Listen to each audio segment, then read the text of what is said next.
একে তো গ্রামে অন্যায় করে আসছেন, তার উপর আবার আজকে এখন আমার বাড়িতে এসে আমার সাথে অন্যায় করলেন। আপনার তো ভালো হইবই না, খালি খালি বলছি।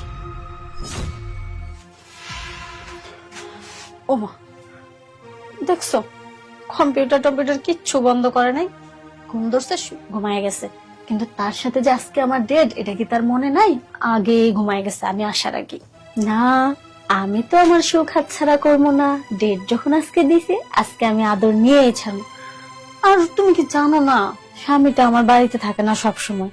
তোমারে কি আর এমনি এমনি আমার বাসায় বেতন দিয়ে এডিটর হিসেবে রাখছি? তুমি বুঝো না, আমার লাগবে দেখে আমি তোমাকে এডিটর হিসেবে রাখছি, যাতে মানুষ কিছু বুঝতে না পারে। দেখছো কখন থেকে একা একা বক বক করতেছি, কি ঘুম ঘুমাইছি কিচ্ছু বলতে পারে না। এই রাসেল, রাসেল, এই রাসেল, আরে উঠো না।